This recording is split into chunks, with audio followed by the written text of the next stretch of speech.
Hello, my name is Rich. I use the he, him pronouns, and you're watching my YouTube channel where I play amazing tabletop role-playing games with friends.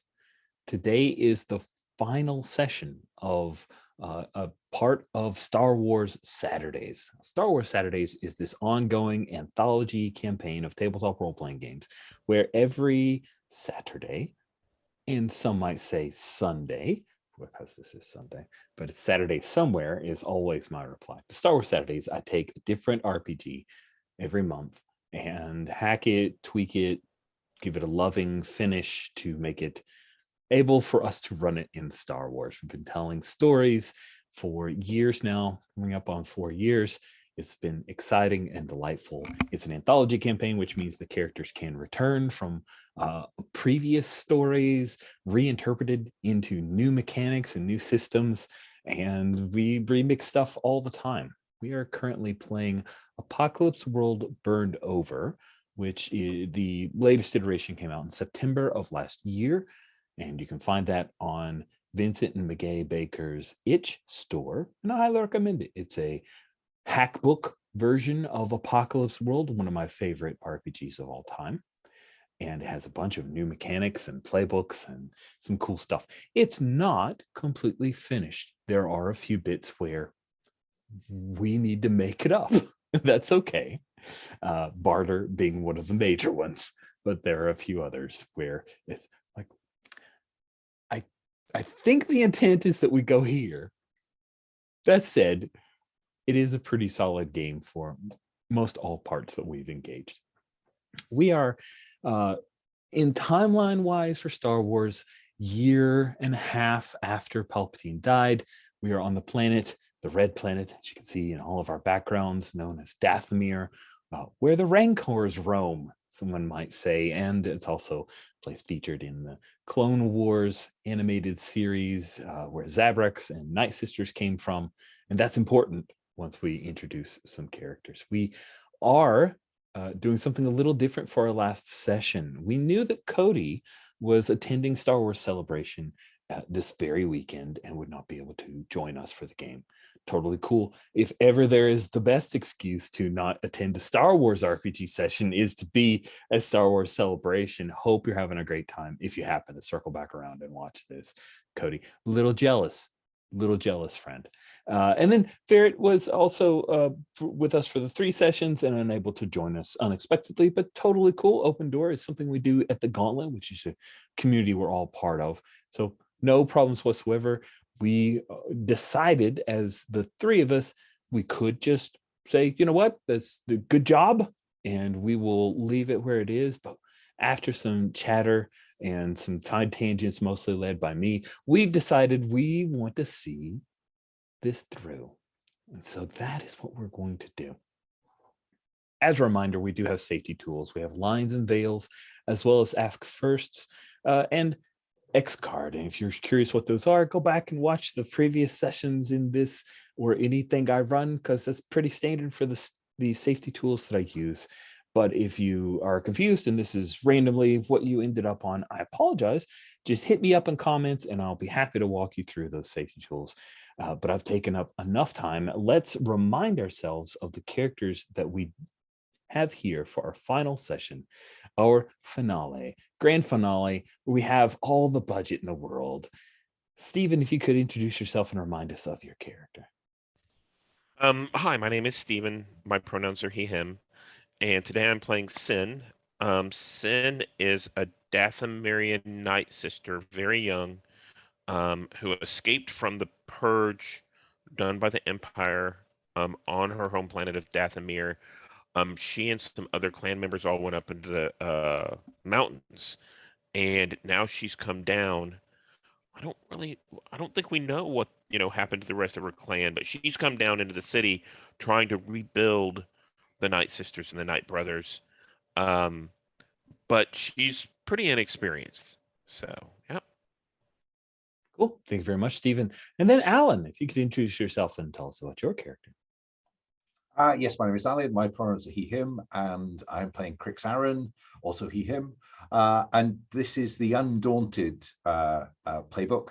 The Undaunted is someone who, well, the way I'm playing him is someone who has a group of friends that are important to him. He has a community that's important to him, and he wants Dathomir to be a success as well, but perhaps not in quite the same way that Sin does. And I think he's trying to mentor Sin to see that there may be ways to do things that don't involve wholesale destruction of the planet that she says she cares about. Because she has this thing about all these outsiders, they shouldn't be here. Well, they are. So maybe we'll have to learn to live with that, Sin. Now, in last session, the crew had decided that a place within this fallen city, which is our hard zone, meaning the setting on Dathomir where we're playing, the crew had decided that the inroad, one of the locations, which was under the control of a Zygarian enclave, that they would infiltrate it and free all the slaves that the Zygarians had captured and were trafficking. And they were overall very successful. They captured the Strident, which is the Zygarian ship that they were using to transport prisoners. They brought those prisoners aboard. There were a few fights. The turrets are not in good working order. The ship itself did take a bit of damage as they were in a pitted battle with many Zygarians and the Zygarians' weapons and the like. But that ship took off. All the slaves, all the crew, and everything looked like it might work out until a particular Thorian named Yuka the Volatile shoved Sin off of the ramp, and Sin, the young night sister, was forced to watch as they flew away. But it turns out Sin wasn't alone, because Crix Aaron had stayed behind as well. We're not sure how. Maybe we'll find out why. But the two of them have been left behind, and we see the large ship, the Strident, taking off here. Of course, I have to put in the sound effects of some TIE fighters flying overhead, right? That's a thing that I have to do. If I can do it, I must do it. As TIE fighters zoom overhead, some of them firing on the ship, but there is nothing you can do about that now. You have to hope that the wild Deveronian Sox Tomrak, one of the slaves, has enough acumen and skill to be an ace pilot and get them safely away. But the thing is, the two of you probably don't sit and watch the ship flying away, because there's a mess of mad Zygarians, angry Zygarians, who are still here. Now, several of them fired blaster bolts up at the ship, at the Strident, as it was taking off. But you're here, and, you know, it's entirely possible that they will take their anger out on you guys. So I'm curious, Crix Aaron, what do you want to do here? I just want to check first. What happened to the folk of the Chiaroscuro? The my gang of helpful locals who. That is a great question. So let's say that while there may have been one or two that helped protect the slaves getting on the ship, let's say that a goodly number of your gang is more or less here. They thought that they could exit this place more safely than jumping on a ship. Like that wasn't really a thing they were interested in. So sound like something And that's interesting? that works. But then the other question is whether the Clatuinian gang that we roped some members in, Mhm. because they had access to a kind of garbage scow that got us here on the Oh, that's true. supposedly delivering water. I'm also curious whether they and the scow are still here. I don't think the scow had left. Things got really hectic. You delivered, and I don't think the scow took off because the Clatuinians perhaps realized they mightn't be called upon for a quick evac or support. So I think the garbage scow is here as well, which means that you do have some resources at your disposal. While you were left behind, you were not left alone. Okay. If I recall correctly, Ravita went back on the ship. Yes. Feels right. She wanted to Bayo be with Bayo. grabbed Ravita, and I think you'd left Fix-It back with the at your kids. home. Yep. Yeah. So I think Gravelvar, a member of one of my inverted commas children, but not children, is here, leading the folk of the Chiaroscuro. Ravida is on the ship, disappearing with Bo, and nobody ever knows where Grim is. So Grim is always the wild card. But yes, Fix-It is back at the greenhouse looking after our new adopted family. So I think that the reason that Crix interrupted, inverted commas, Yuka's move to get here first was that he knows the kind of thing that Sin's going to do. And I think we finished with Crix convincing Sin not to simply bring this entire structure down, because it could there may be people living down underneath it that you could do all this harm to. So Crix's action now is to say, Sin, okay, you've done the right thing, you've not unleashed the force. Now we just need to get back on the scow and get the hell out of Dodge. Sounds so easy. So as we're head in hunkered battle down, taking fire from the Zygarians. Yeah, we have. If you remember, there were fixed buildings in the middle of the inroad that had been built by the Zygarians with slave labor. There were a number of tents around the perimeter overlooking the 50-meter drop to the ground. There is the garbage scow, and then the spot where the Strident once was. Sin, as Crix grabs you and I imagine directing you towards the garbage scow. Sin, what are you doing? You hear there's blaster fire. Things are pitted, scary. You hear the sounds of people fighting, some dying. What are you doing, Sin? So I think as Crix, says, you're doing the right thing. You're not going to, bring everything down. Sin is like, fine, leave me alone. I do what I want. And she starts kind of waving her hands, and we see this kind of green mist kind of form, and she's doing weird stuff. And I'd like to do an augury.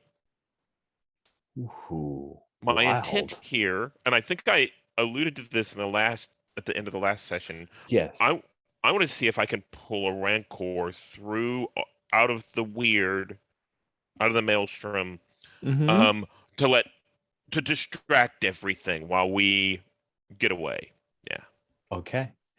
So this is the standard move for a psychic antenna. When you use your psychic antenna for augury, roll plus weird. Okay. So I'm going to roll that real quick. Oops. And we'll develop the fiction. So, well, it seems that you were successful with that 12 or 14. Sorry, because you have a +3 weird. You super weird thing, you. Goodness gracious. All right. On any hit, choose one. Reach through the world's psychic maelstrom to something or someone connected to it. Seems like that might be where you're at, but isolate and protect a person from a thing from the world's psychic maelstrom. Extract and contain a fragment of the world's psychic maelstrom itself. Open a window or door into the world's psychic maelstrom. Which of those 4 options are you after? So I think it's reach in and get something. Let's see, extract. It's open a window or door into the world's psychic maelstrom. Okay. And I think what this looks like on screen is she's waving, and that mist kind of lights up, and there's a crack in the big cliff wall that's near us, and that green mist kind of lights it up a little bit, and we see like a claw reach out and grab a hold of the edge of the cliff wall, and it was like I didn't think that crack was big enough to hold anything, and I think I'm gonna say I think we've seen this in one of the cartoons, like a baby rancor, like a small adolescent. So it's not like the giants that we see in the movies. It's relatively small, but it comes bounding out almost as if it was always there, right? So maybe Sin didn't really do anything. It was just in that little crack, and they didn't know, or maybe it's lost and it's found its way here. However, this mysterious thing happened. Yeah, I think that it comes bounding out and starts laying into things, I'm causing a imagining distraction. yeah, awesome. This is perfect. I'm imagining something along the lines of the baby rancor from Bad Batch, maybe. Yeah. Moochie.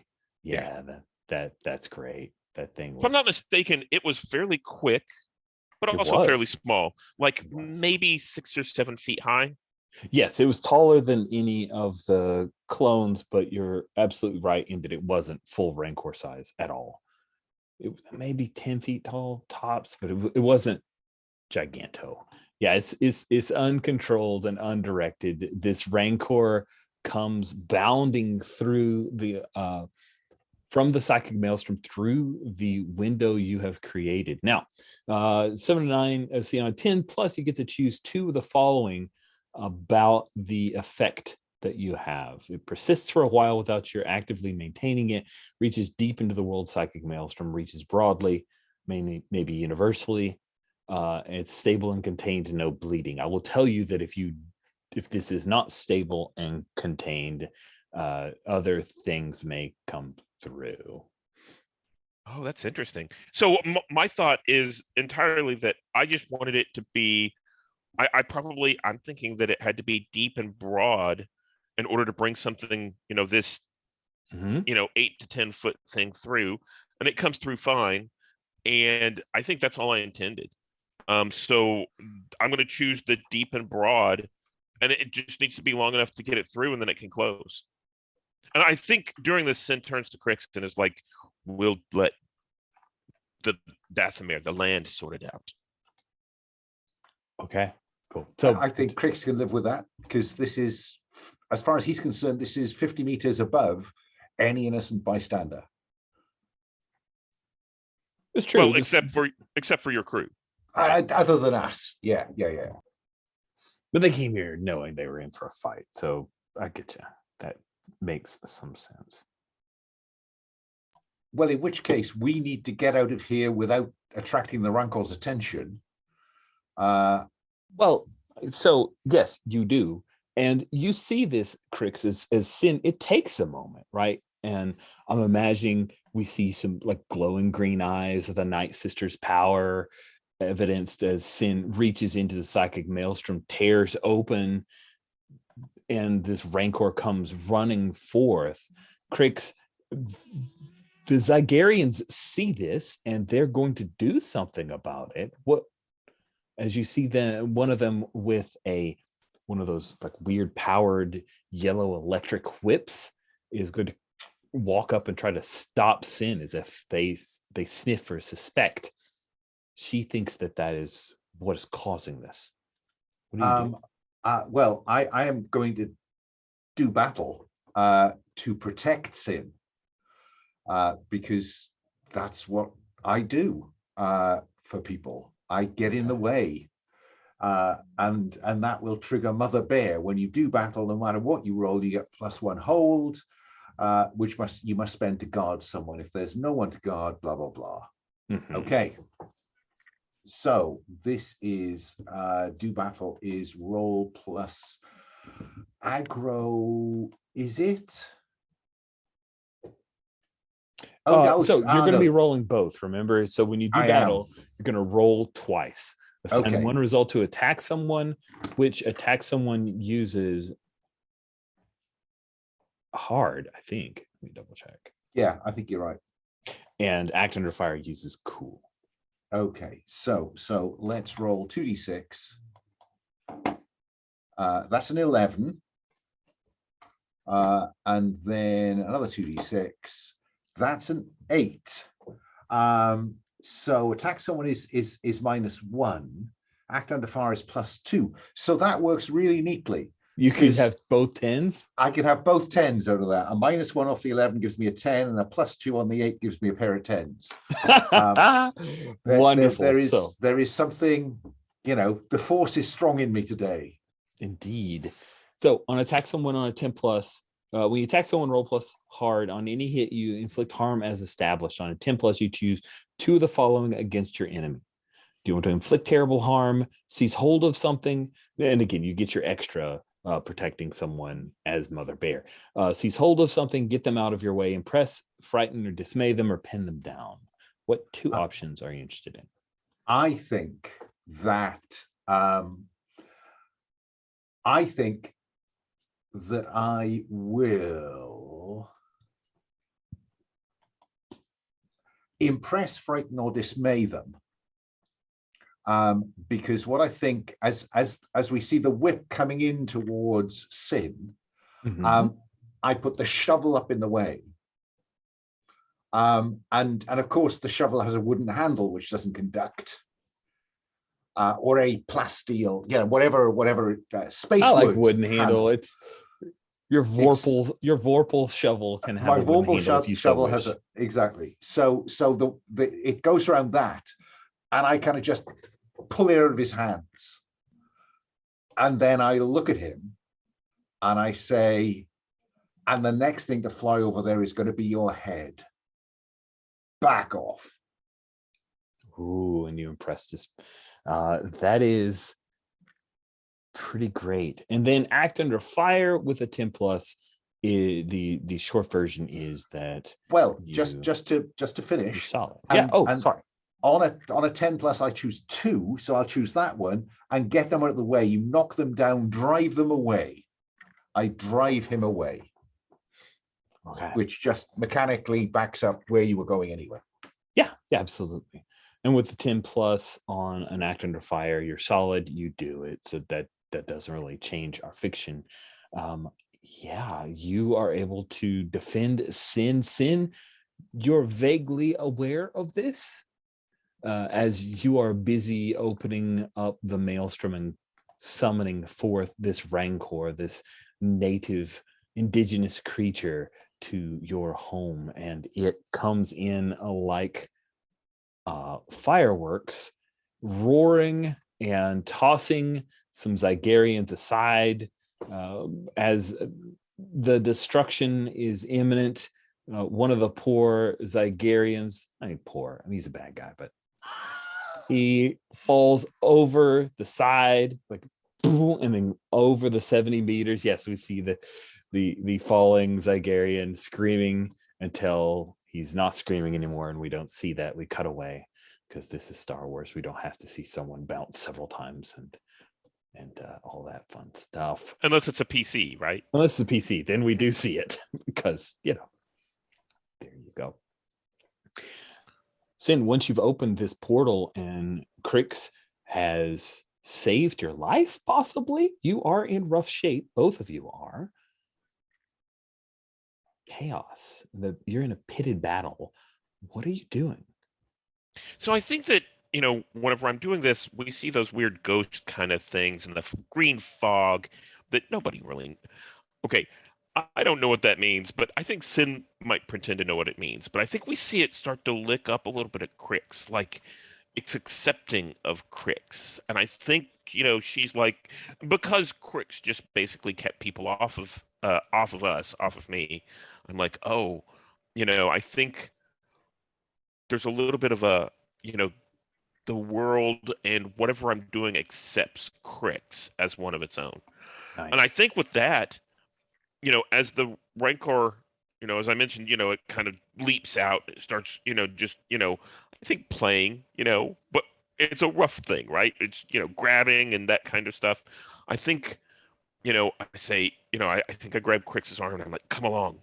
And I kind of duck down and we go behind the Rancor as it comes out, trying to get in the direction of where the vehicle we came in on is. Okay. I need you to act under fire, trying to lead at least Crix. Oh, yeah. Sorry. My brain doesn't always remember that we have this cooler, better move. Let's do that instead. Thank you for that suggestion. Instead, try something challenging. Okay. Oh, just double check, Alan. You did tick both cool and okay, good. Okay, so I'm gonna roll that, and I got a 3. 3. That is not a successful. I'd forgotten how terrible your aggro was. That's fine. I mean, go from something really great to something awful. Yeah. There's no help that I could possibly offer here that would make enough difference. That's awesome. Okay. So you start to charge forward, racing forward. You wouldn't charge. You're racing as quickly as you can. And as you Crix are following behind, we have this baby Rancor that's causing all of this trouble. But then, Sin, you feel a gigantic hand snatch you up. And when you look back, you're half in, half out. There is a big Rancor that's pushing at the rift and holding it open. And for some reason, she just reached out and snatched you. It's the mama.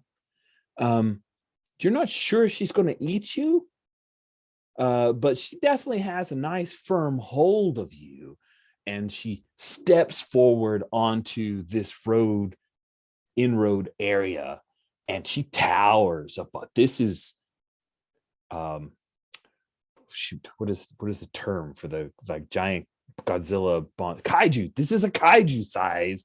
This is a very large thing. In fact, Crix, you feel the inroad itself shift just a little bit. Like we pan over to the side of the inroad, and there's dust that kind of just trails off a little bit, and a few things skitter just a little bit to the side.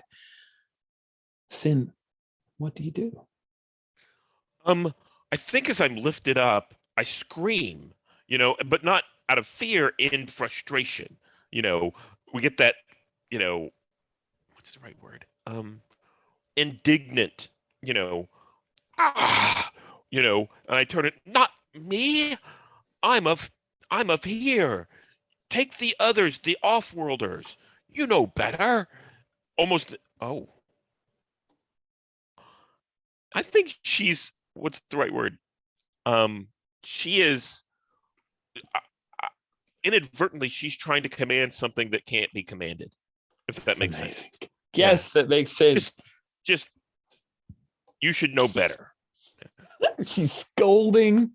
Oh, this is delightful. That's exactly right. Yeah. Scolding is a good word. Scolding a Rancor. Oh, man. I think... Are you confronting this Rancor to not misbehave? I think out of reflex, she is she is. She's commanding things. In the fiction, I'm not sure that it would it would respond in any way. That's true. Maybe not. Cool. Then maybe there just isn't a move here. Yeah. You just become. Was it Fate? Is it Fate Dunaway, King Kong? Am I remembering? Yeah. Oh, yeah. You get a little Fate Dunaway here in the Rancor steps through. You're fussing at it. You're trying to command it, and it doesn't respond. It just simply looks around. There are a couple of Zygaries that are, oh God, what do we do at this point? And it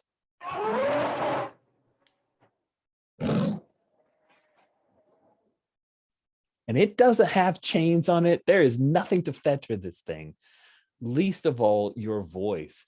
And it just holds you up, Sin, and starts loping forward like gorilla running to slam into one of the buildings, like the main building. It just crashes it. Durcrete blocks all crumple, and it's chaos.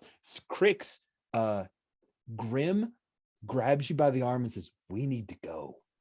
I know you want to help her, but there's no helping her." I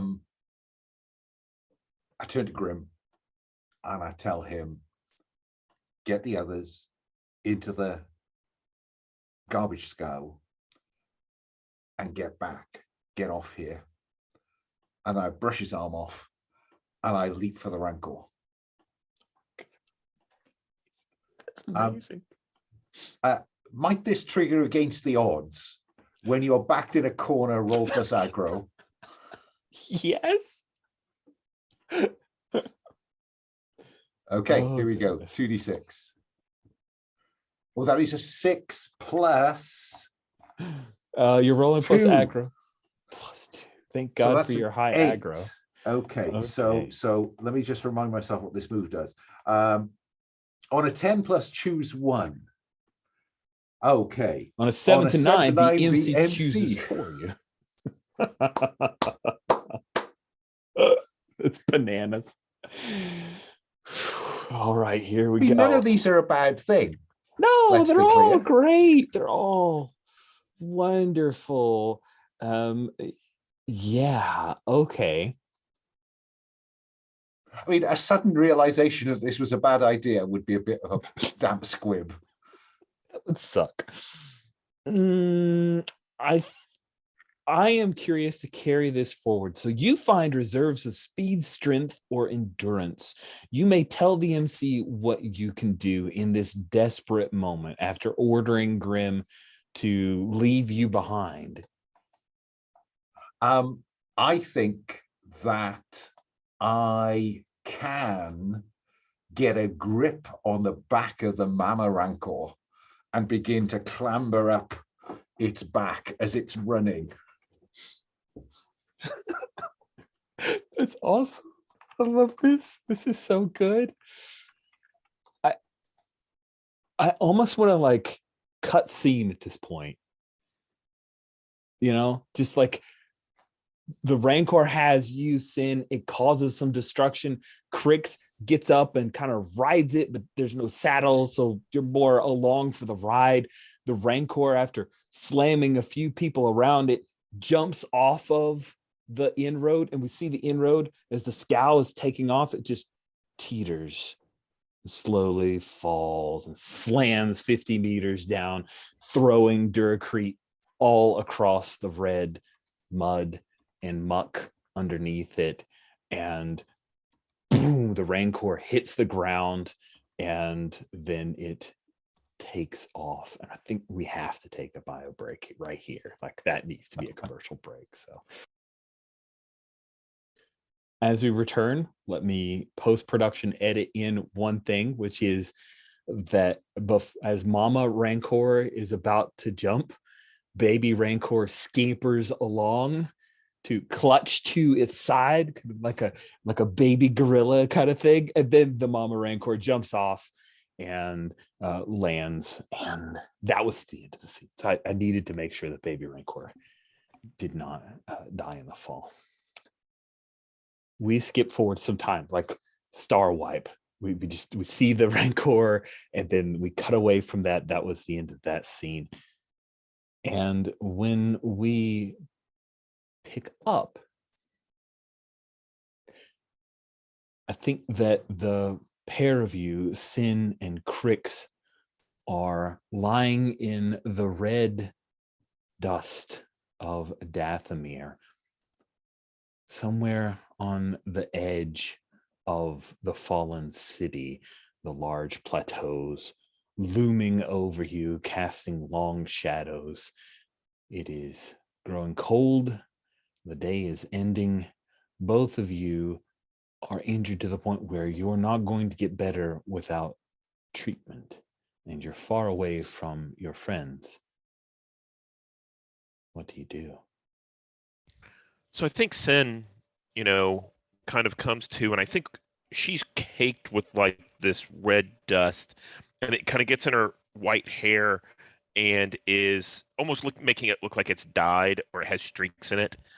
And she kind of gets up and looks around and grabs Crix, and she's not very strong, so she grabs Crix under the arms and starts trying to pull him into, like, again, I think there's like a crevasse or something like that. Pull in there so we have a little bit of cover and everything, and then kind of collapses against the wall.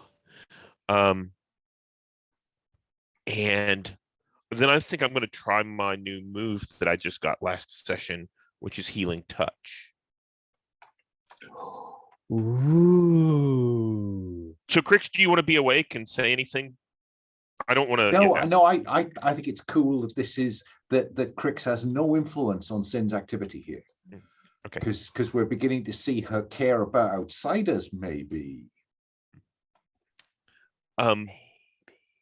So I think what we see again is this weird stuff, and I think you just see from the way the camera zooms in on her face, she's exhausted, right? And she starts saying a few words, and it's fumbling, and she's shaking a little bit, and we see that mist kind of form up. And before we go too far, let's roll to see what that does. Don't make yourself sound too awesome if you're going to fail it. That's right.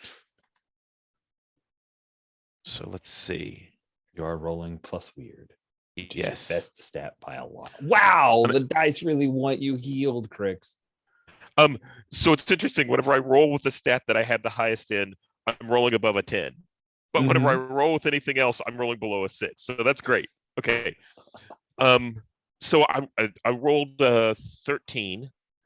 And above a 10, I get 3 choices.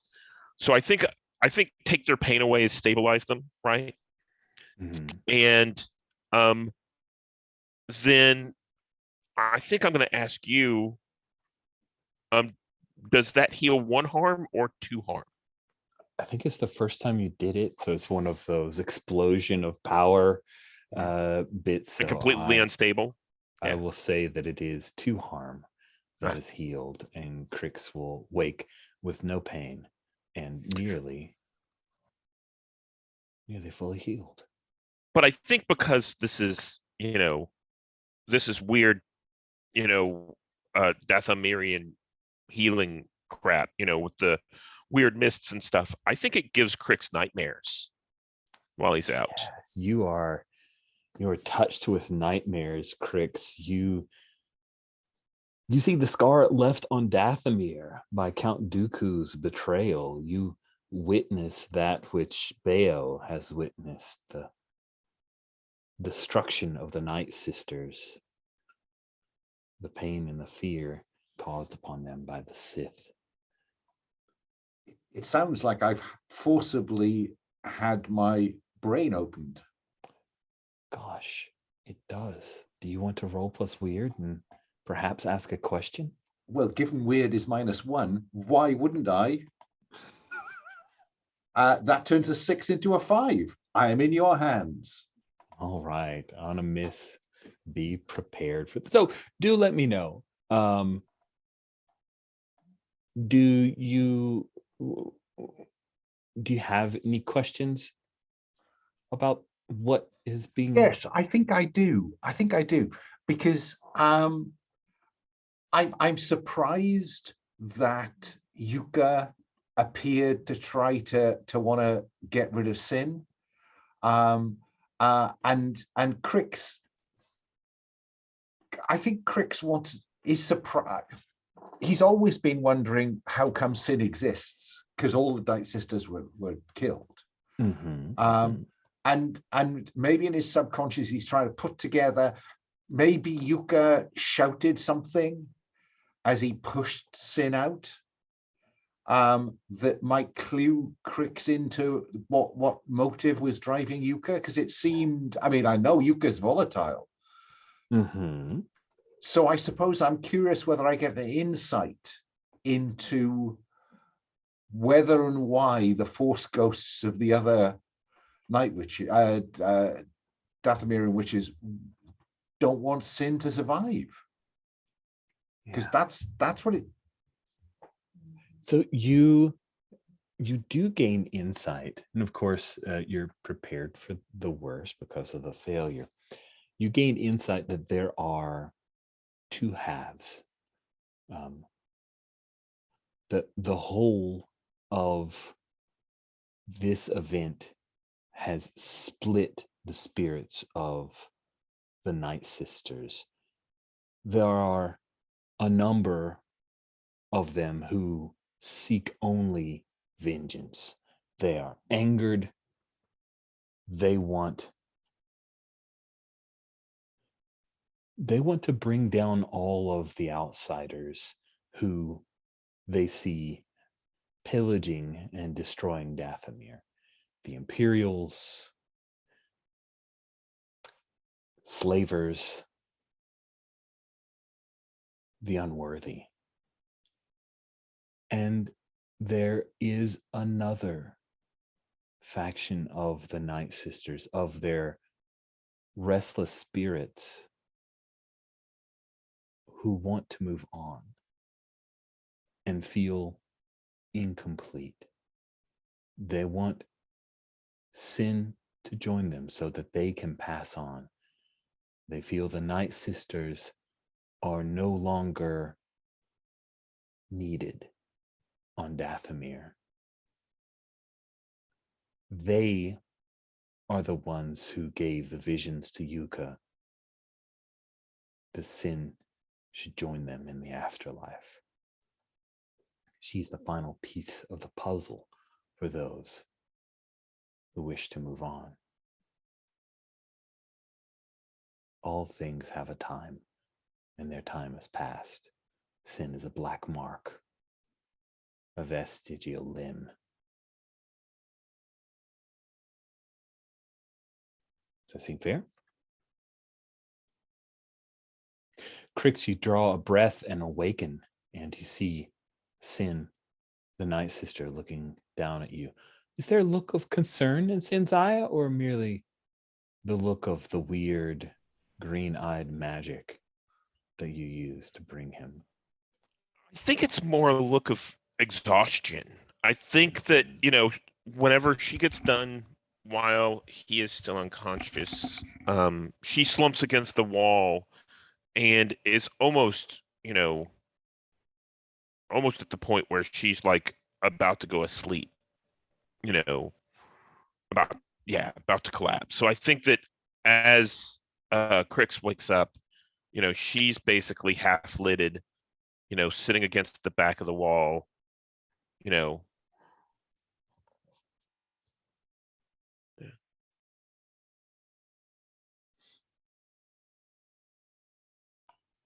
And Crix reaches for his hatchet.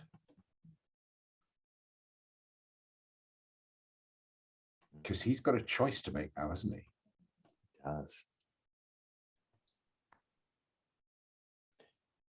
Sin, your body aches. The wounds still feel like they're seeping blood. What you just did pulled the last bit of energy you had left, and it worked. Crix wakes, and he stands. And it looks like maybe he's going to kill you.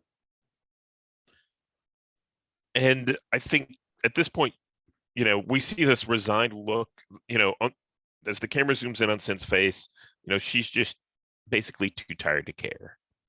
She's, kind of, leans back and kind of closes her eyes.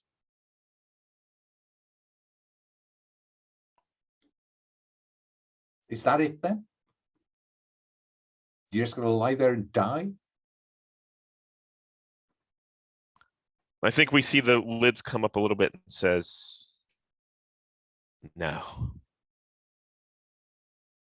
We will be here. I think you've got a really serious choice to make.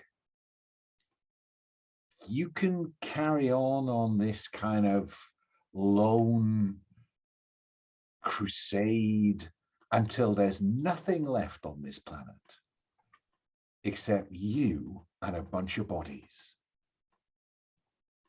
Or you can move on and do something useful with the rest of your life.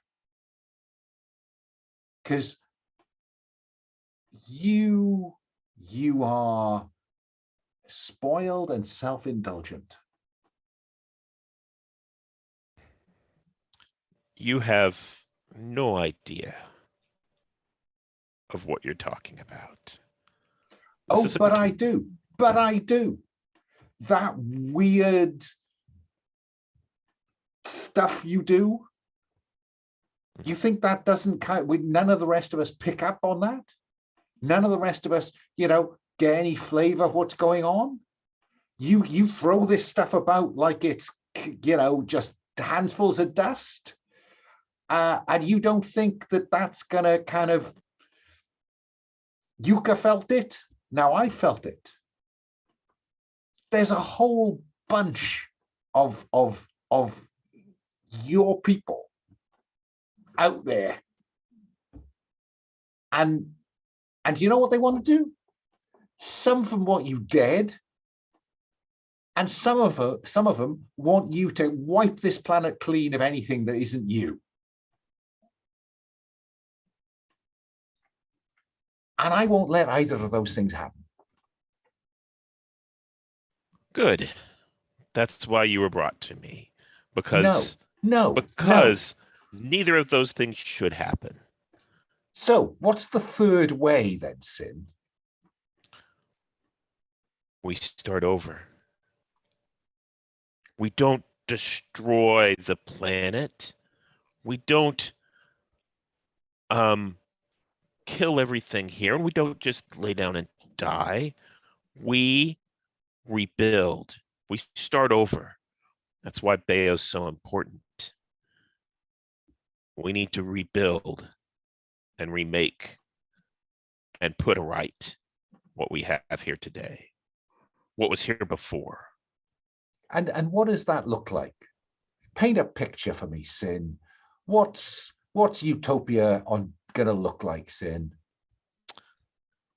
I don't know. I was too young whenever this happened. So you're just gonna make it up?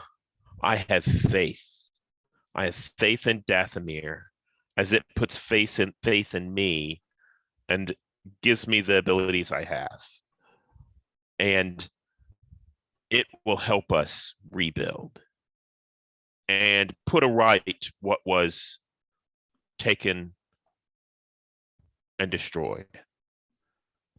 It has accepted you, Crix. You have become a part of its plan. Oh, so I'm one of the survivors, am I? Gee whiz. It didn't choose you as a survivor. It chose you as a champion to right what was wrong. You don't have that choice. I don't have that choice. This is just mumbo jumbo. Get up. Let's move. And I think she struggles to get up, but does. But has to lean against the wall of the hard cliff face. And she's going to be slow getting out of here. I think it's only reasonable that my shovel will not have survived intact. So I'm going to give Sin the haft of my shovel to help as a walking stick. Man, it means so much. Does she even recognize? Does she appreciate? I don't know. And Two of we you- begin the slow slog back to the city.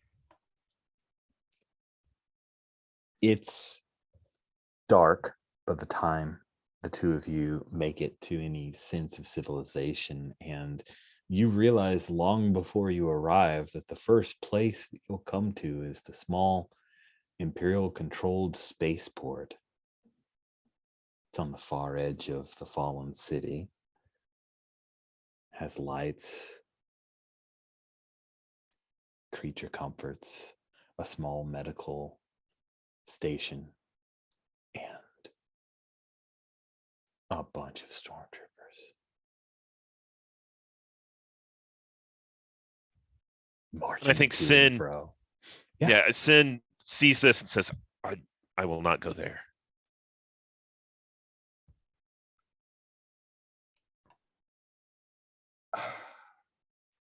Look, Sin, you need help. And you need medical help.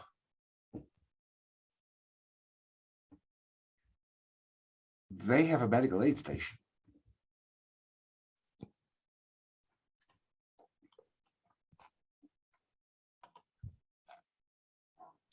They will destroy me rather than help me.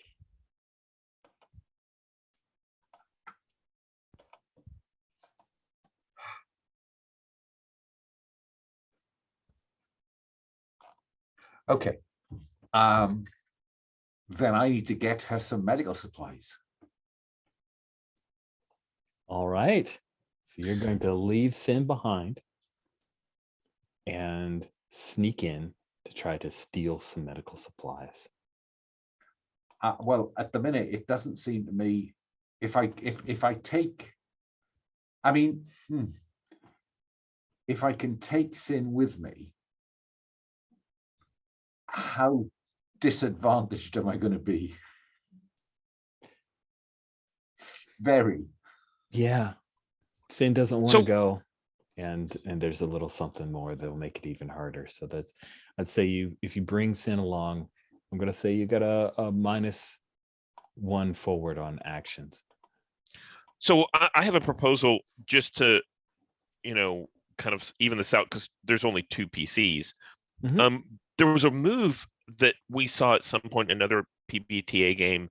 That's when you think of someone, right? You're in a different scene. You're off scene. Last fleet, yeah. Is that what that was? Mhm. And it's so basically, if you need any interaction or you need help, would it be okay to roll plus history, in order to potentially help? I think if Alan or I can come up with a way that you can help, I'm willing to extend that, especially from a weird character like Sin. I like that. No, I think Okay. that's very clever. So that's an option. I remember, Rich, you saying that you really like that move because I it do. let someone off scene do something. So, and does that sound like an answer, Alan, to your concern about leaving me behind? It does. Okay. Crick sneaks into the spaceport. Awesome. So we see Crix in the only disguise that you need in Star Wars. He's pulled his hood up, and you are moving between there's some permanent fixtures here. This is Imperial design, everything in hard lines and angles. But one thing that you notice, Crix, as you come near to the little med station in Arabesh is written up, medical center. You see some stormtroopers in squad formation march by as you're in a little kind of alcove there. You see there's a hollow up, and it's the blue cast of someone's face, and it's Sin's face. You see written underneath, wanted for terroristic threats and the murder of 2 squads of stormtroopers. This would seem to be a good position from which to read a situation. That would be a very wise thing versus just jumping right straight into it. So yeah, when you read a charge situation, roll plus sharp. Sharp. Not great. You are flat on sharp. Well, that is a 9. So let me just read the help move again. Because so close. That's 2 questions. Yeah. So help someone. To help someone, ask their player what you can do to help. Sin will be asking you what you can do to help. You say what Sin can do to help you. And if so, then Sin would roll HX. The HX that Sin has with Crix on any hit, that help will bump Crix's roll up to a 10+. Yeah.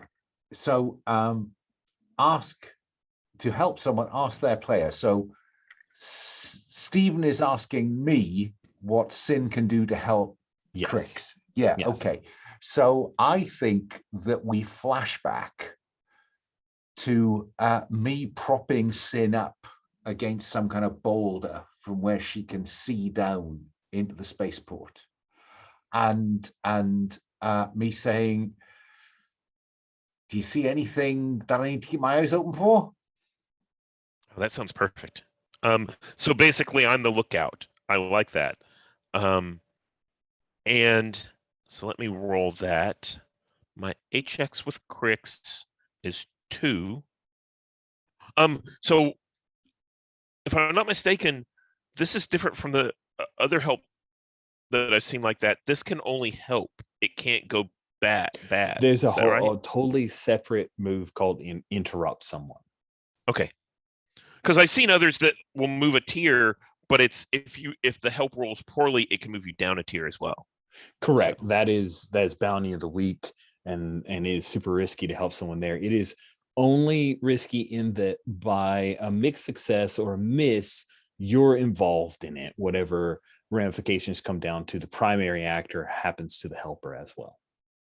Okay. So I got an 11. Thank you for that clarification. That makes sense. No problem. Happy to. On a 10+, you get +1 HX with them on your sheet, and they get +1 HX with you. Yep. Okay. That result shifts my mixed success to a full success, my 9 to a 10. Mm-hmm. And we both get to mark a little bit more HX, which is great. And so on a full success to read a situation, I get to ask 3 questions. Okay. Who or what poses the biggest threat to me as I head in? I mean, I get it's the stormtroopers, but is there anyone, one or ones in particular? Yes. You see that directly across from the med center is the command center, and you've been here. You know the staff sergeant Therinos is there, and she is very effective at rooting out people, and she is the most dangerous factor here.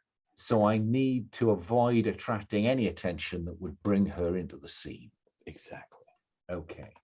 And the second one, who or what represents the best opportunity for me to get medical supplies?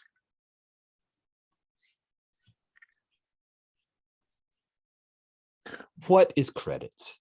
These are Imperials. They are on a foreign planet who doesn't want them there. They aren't well paid. Creature comforts or credits applied to grease the palms of the right person is your best opportunity. And my third question then, in terms of if that's the way to do it, the next logical thing is, who's the person I should aim at? And I'm reading that as, what's my best way through this challenge? Nice. I'm looking for, the easiest dupe stroke target. Yeah. So there's no one standing guard in front of the medical facility. You watch things for a little while, working back and forth with Sin. And because Sin rolled so well with HX, I'm just going to say the two of you have a comm unit communication. Right? If you'd rolled poorly, I would not have said that. You rolled well, so you have comm units. And I think Sin spots a stormtrooper whose uniform is just a little out of standard. He seems to be hanging around the medical center. He seems a little, as Sin may have described, a little skittish, perhaps. The kind of person that doesn't fit in with the shiny boys in white. Yeah, and we'll give that person a name.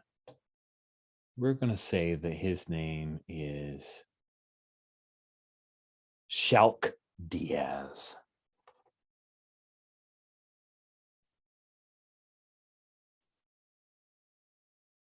So he's on his own. He's kind of off duty, on duty. He's in that kind of liminal space between the two. Yes, no, it's truly off duty in Stormtrooper world. And so a hooded figure approaches him and gestures him over into the shadows. Could I have a word, officer? He looks around, a little surprised to see someone on base. He lifts off his helmet, and you see that he's older, like late 30s. Not old for us guys, but like older in movie terms. He's the older stormtrooper for sure. He puts his helmet under his arm and says, I've seen you around. He'll walk around the corner. I've delivered some vegetables to the mess. And I find myself in a difficult situation. And I think what I'll do is I'll display the blood on my own clothes, because I look like I've been badly beaten, and I just need a bit of medical help. Could you help me at all? One hand washes the other, friend. What's in it for me? Now, we spoke at the beginning about quite where barter and scavenge play into this. Right. Yeah, that is. Currently, I have barter 1. I would be prepared to reduce that to 0 in order to get a roll to sway him here. I like that. That sounds perfectly fine to me. Is that fine? Yeah, I like that. I think that's a good arrangement. So let's try roll plus cool to sway. That gets me 4 on the dice plus 2 gets me to 6. To ask for some help, or shall we move forward? I just mechanically. Oh, maybe. As I'm leaving, Sin grabs my arm and says, "You might need this." Could Sin have contributed some barter to the pool? Yeah, I think that's right. Cool. And let's see if that's enough. I'll roll my help we'll see move. if it's enough. Yeah. And so you're rolling plus 3 this time. Yeah. That is a 9. All right. With a 9, that'll push you up to a full success with sway, but it means that you're mixed in with this Sin. I Yeah. think he looks at the credits.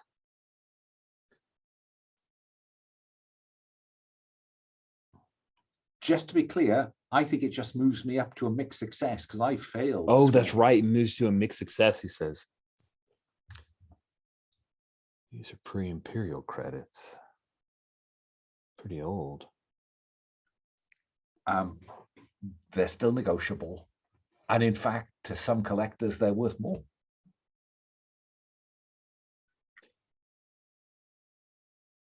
You're in good with that Twi'lek girl. I like her. She's real pretty. He puts the credits in his pocket. Oh, we don't like this man. I want to pay her a visit. Yeah? And I put my arm on his shoulders and drive my butcher's knife into his jaw. You do not mess with my friends, my friend. You put it to his jaw or you drove it through his jaw? No. Crix doesn't threaten. You threaten my friends, you end up in the shadows on the ground. You get to witness this, Sin, as your Overwatch. You just saw Crix make nice, hand over some credits, then gut this guy. Or not gut, but throat? I don't know. Like, he's dead. He's super dead. Nod. I think Sin just nods in approval, like, yes, it is the way. That is correct. It's true. But that doesn't help me get the medical supplies, does it? No, certainly does not. But I would like to suggest that I get my barter back. I get Sin's barter back. You do. And I might even get a bonus barter. You get a bonus barter. Yeah, you certainly do. Oh, wow. That is messed up. But I think it's quite amusing. Which means that I now have to just go in and hold up the medical station. I think so. Yeah. But you probably have his weapon, right? Oh, I have his weapon. Oh, Yes. no. Emerging from the shadows comes our friend, the Stormtrooper. Yes. Oh, I knew that was coming. There's like some reddishness, but maybe that's just Dathomirian dust. Who knows? Yeah, just And maybe it's not. It's ill-fitted, right? But here after the Empire, you know, maybe the Stormtrooper armor doesn't fit quite as well as it used to. standards have fallen. Logistics is not what it was.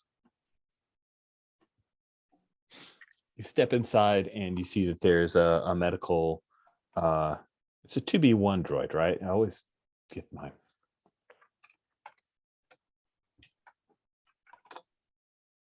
It is a 2-1B. I knew I screwed it up. There's a 2-1B. You see that there are a couple of men in underoos in the back to tanks just floating. And otherwise, it just looks like that there are a pair of the 2-1Bs, but there's one who seems to be the greetings. Greetings. How may I assist you? I need a medical kit. Sergeant Surias sent me for one. Hand it over. Come on, I haven't got time to waste. Well, you will need to fill out this form and this form. Here, please take this data pad. We will expedite as soon as possible. I'm going to confront someone to intimidate them into you do not want. Look, she sent me now. I leave with this now, or you deal with the staff sergeant. Yes, roll plus aggro. Sorry to say cagro. I don't even know what that means. That is a 4 + 2 gets to 6. To hell with this. Pew, pew, pew. Alarm, alarm. As you destroy this thing, and yeah, there's an alarm. The other 2-1B droid turns and starts moving slowly slowly towards this red button on. Stand down. And of course, now I've taken the helmet off. Oh man, now you take the helmet off. Yeah, we heard blaster shots. There are people who are going to investigate it. That 2-1B droid stops, but you only have seconds. You can grab a medical kit. But yeah, I really want to see you act under fire to get the heck out of here. Oh, roll plus cool. This is going so well. 0789. Nice. 9. Now, Sin, is there any way you can guide me to the perimeter and avoid the chaos that I may have caused? Yeah, so I think from my vantage point there on the near the boulder, I can see where everyone is, and I can basically say, you've got to get out of there. They're headed towards your spot. They're coming from the west. Let's see if that's good enough. So this is my HX, which is 3. Yes. That's an 11. That pushes you to 4. You both get an XP. Oh, I'm rolling over. Yeah, you're both rolling over, actually, if I remember correctly. So Yeah, and we ask questions. Yeah. And Which get will an wait XP? until we get out of the action. yeah. Do we get an XP? Yes, you do. Wow, because Does that I get you forget to an about that. improvement? So yeah, once we're back together, we can ask one another some questions. And yeah, I appear slightly breathless with a helmetless stormtrooper set of armor. There are lights on. This is like you've mixed up a hornet nest. There are lights on. There's a klaxon going. You see that they've spun up a couple of ATSTs and they are patrolling around with these lights, searching, they find the body of the guy who you tried to bribe and ended up robbing, Shulk Diaz, and then Crix, you make your way up to a very wounded Sin. You can administer that medical kit, and I think do you want to treat this as try something challenging, given I have no skill with this at all? I think so. Yeah. And my hope is that even on a miss, I can stabilize her or something. Yes, you will stabilize her for sure, and probably heal one unless 2D. Oh Jesus God, that is a 3 plus 2 is 5. Wow. Oh, that's awesome. Aye. This foreign healing does not agree with me. I think there's something about the Dathomirian physique that this medical kit is made to heal humans. It is Imperial design, and there's just something that's not right. Now, I'm going to say that Sin, there's a bit of Bacta that Crix uses, so I'm going to have you move yourself to 6 o'clock. But as a result of this miss, I want to check in, Steve, and make sure you think this is okay. There's a countdown clock as you have been poisoned. Okay. Yeah, that sounds good. So the Bacta did its work, but then Crix giving you something that's meant for humans that Dathomirians just doesn't mix. You are now poisoned. And I will advance this countdown clock. It is a 4-tick clock. It starts off with 1 tick. When it hits the 4th tick, you die from this poison. Oh my God.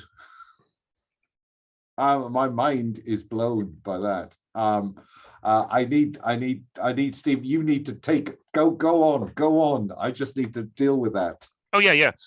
So I think that when we see this back display, that's the typical thing. We see the little and there's a hiss, and we see these red lines like the like the Dathomir Earth kind of appear like a welt, right? And it starts to almost like veins start to come out of it. And I'm like, what did you do? This isn't right. You feel better, don't you? I mean, that'll just be an allergic reaction. Come on, we haven't got time to waste. We need to get out of here. Yeah. We need to get back to Chiaroscuro where we can, keep our heads down. And I think in that case, I agree, and I think we need to duck our way through the through the caverns to avoid the patrols. Right. I am grabbing from another character keeper a little countdown clock. Oh man, did I mess it up with this? I did. Hold on just a sec. There we go. That's why it got messed up. All right. So I've stuck in a countdown clock down on row 120. I'll move it exactly down to 120 so it's easy to find. And currently you have one tick on it. There we go. I'll put the background as an angry green. Like the yuck symbol. Cool. Yes, so the back that gives you enough healing to where you can get up and move around, but yeah, it does not agree with your physiology, whatever else was in that medical kit, Sin. And I guess as we hear the klaxon, And I think yeah.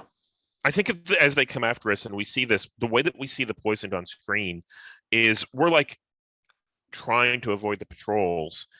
And I think Sin doubles over and vomits up this like green material and then looks back at Crix and says, "We have a new problem."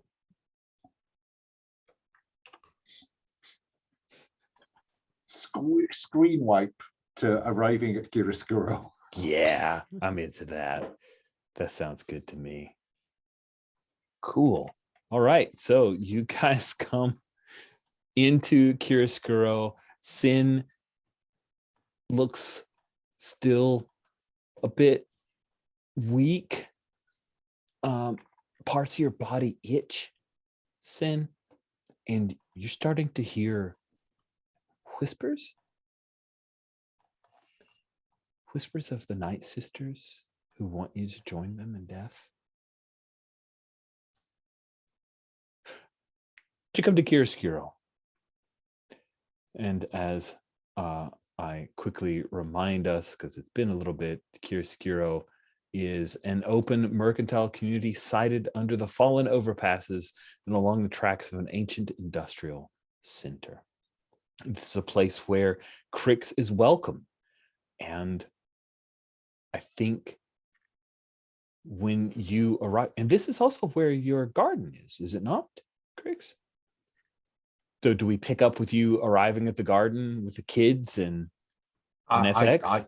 I think it's worth, cut to me helping Sin as she still leans on the handle of the shovel, helping her into the greenhouse where Fixit is doing his best with the kids. Gravelvar is probably there, pacing up and down. Where the hell have you been?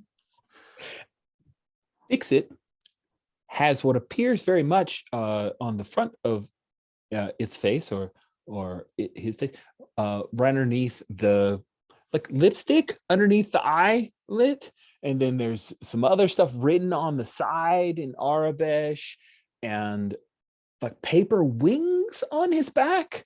It seems that he has been the object of the kids' energy and creative passion. And when you come in and Gravelvar is grumbling at you, FX says, "Oh, good. I am so glad you've returned. So very glad." You're doing a fine job, Fixit. Thank you. The kids all come up to you, Sin. They're like, "What's wrong? What's wrong with her?" And I think I kind of wave them off and I say, you must be quiet, or, they, or worse will come to find us. Leave me in peace. And I think I look for like a cot or something like that. And I think there's maybe a child-sized cot that I lay Right. down in, and my legs are kind of off the edge, and I'm like breathing heavy, and I'm like, oh, yeah. Ulas comes over to you. That's the Twi'lek girl. Is she going to die? I don't know. I tried to give her some medicine and it didn't work, and now she's not well, but she's better than she was. But we need to find someone who can treat a Dathomirian.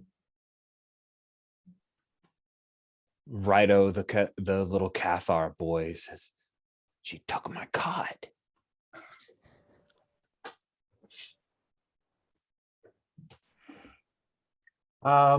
I don't know where to get a medic from. I think someone who might know is Wisha.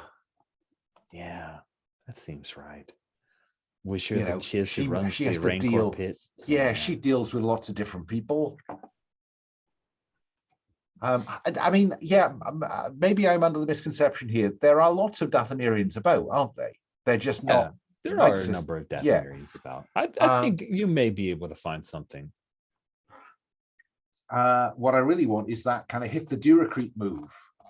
Yes, I do love that. There is the very Cruise the vaguely market. defined cruise the market. Yeah, let's cruise the market. All right, when you cruise the market, roll plus barter, your barter's now a 1.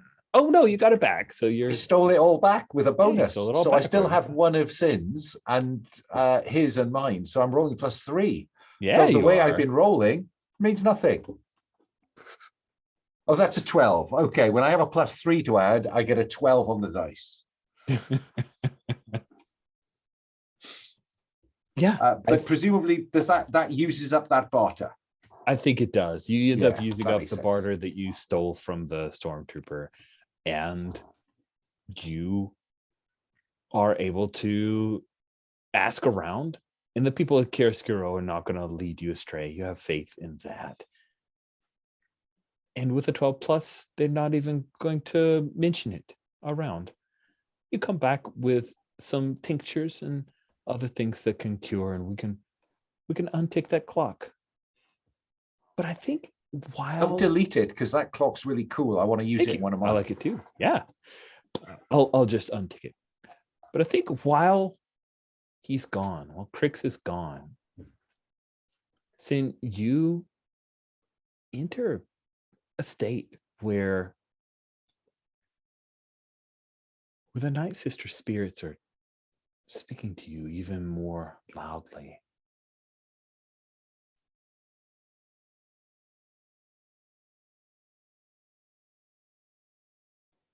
Sin. It is time for you to pass on. You are an anchor, holding us to the pain of this world. Let the poison take its course.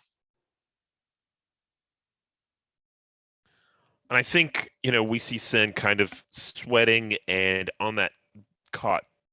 I think we see like Delia, who's kind of watching, and I'm kind of sweating, rolling around on the cot. No, I'm not done yet.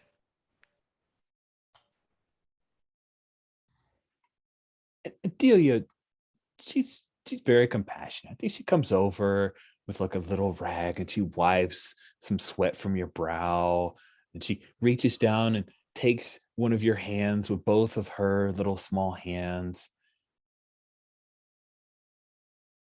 Why do you stay? The Order is dead. The only Night Brother you have is a fool.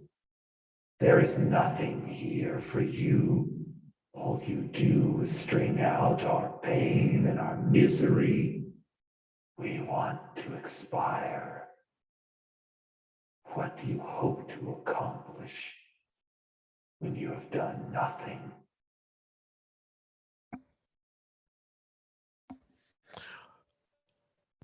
And I think I think her eyes open wide, and she sits up and grabs Delia's like wrist, and is like, they're coming. They want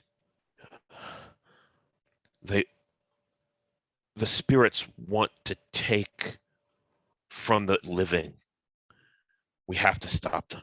And she looks terrified. I think there are some like inanimate objects. We see greenish energies start to form around them, and some of them start to lift up into the air. So a little bit of space underneath. There's a sudden squeak of fear from Ulaz, and she looks like she's trying to run away. So Zuzi runs after her. No, don't run away, Ulaz. It'll be okay. And Diala says, they want you. You have to fight them. I have been. And is Crix your daddy? No. Is Crix your father? Yeah. No. He's a friend. Good. Crix is a friend to me too. I would have not have survived through the will of Dathomir if not for him. And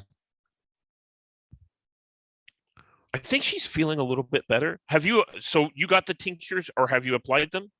I don't think he's returned yet. Like I was okay. trying to do this in the space of Crix having to go out and cruise the market. So then in that case, I think I cough a little bit. And whenever I bring my hand away, there's, like some of that green stuff in it. Yeah. And I'm like,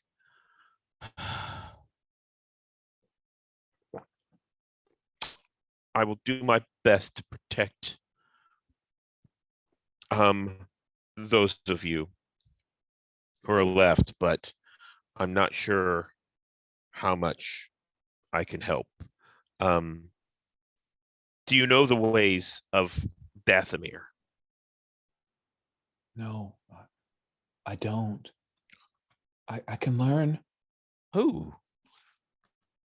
Okay, so what I thought was, and I'm just spitballing here. I'm like, I think that she's going to revert back to her, what do I normally do? And she's going to start teaching these children some of the same things that I learned as a child. So like stories and fables and that kind of stuff. Oh man, that's interesting. And maybe that's a sway to make them more friendly towards me. I like it. Let's see you. I'm not really trying to get them to do anything, but maybe, yeah. Let's see what that looks like. Let me go back to. Sway, you roll plus cool. You have a 1 in cool. Thank you. It just took me a little while to get back to that. It's all good. I'm here to help. Thank you. So that's a 12. Cheese and crackers. Come on, die roller. I wanted to take another thing on the poison before it went away. Oh, 2d6 system so swingy. I love the fails. And I'm a fan of your characters. So there we go. I love the successes too. It's halting at first, but you fall into that easy pattern of the stories that you know so well from your childhood. And soon all 5 of the children are formed around you, listening with rapt attention. Even their nervous tics have evaporated as they just find this so calming and interesting. They ask some questions for which you have answers. And you're feeling more welcome. You're still in pain when Crix returns, but at least you feel more at ease. The voices, the whispers, they abate when you tell these stories, but eventually. And I think, so I imagine, Dathomirian don't tell nice stories, but I think that some of the things that they do is, these are kind of ghost stories. So they're a little bit scary, but not too scary to frighten children. And just like lessons. And I think Crix comes back while I'm kind of holding court and teaching the kids, and telling them a scary story. Nice. And Crix, they're into it. And FX has cleaned off most of its carapace and has gotten back to cleaning up all the messes that these kids have made. When you return with what will uncheck, and now Sin will no longer be poisoned. What does that look like, Crix, as you heal Sin? I think that what we saw where I'd applied the hypo spray kind of thing, that swelling and welts just slowly fades, and her color comes back. She stops, such as it is. Maybe she'd become increasingly green. Now it's getting back to that kind of pale, white skin, and I think the tattoos, the facial markings, become clearer, because as this has proceeded, they began to kind of almost bleach out into the skin around where they'd been applied. That's interesting. And I think Sin, whenever you come up with the poultice and everything, I think Sin, is feeling better and kind of takes it off and like sniffs it and then tastes it a little bit and then puts it back and is like, I recognize this. You did well. I am conscious that we didn't ask one another any questions after our perfect chance, ejects. though. This is an even better opportunity, I think, because you're healed. And I suppose, I'm just looking, so choose one of the following to ask or tell them.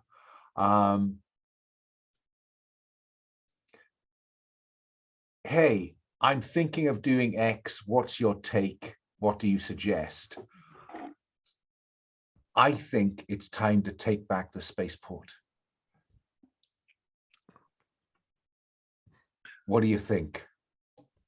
Yes, of course. We should do that. We should have done that before. What's your plan? Actually, I think that's my question. What's our next step? Let's make a plan together for what's next for us. Yeah. I think we need to get all the various non-imperial factions. Look, the Zygerians are out of the picture. We used up Milo's favor, but maybe we could get Milo on side if we offer her something. And then we just need to get the people to rise up. Whenever my people rose up, the Imperials sent more. Yeah, well, that was before the Empire fragmented. They don't have the kind of resource they used to have. You saw that, back in the day. There's no way I'd have gone onto that spaceport without somebody noticing me. And certainly that stormtrooper approach wouldn't have been so amenable to bribery. The Empire's finished. It's time we just pushed back here too. Even if we can't take the planet, we can take the town. It would take an army and my people challenged them whenever they came. Where is your army? I say, can you get up? I think I feel a little bit stronger now. Yeah. And I take her over. I pull open the screen door from the greenhouse out into the street. And it's probably after dark. There are people moving about. Mm-hmm. And I say, that's the army. All those outsiders. And I'm finally trying to get Sin to have the penny drop that these people are Dathomirian. Mm.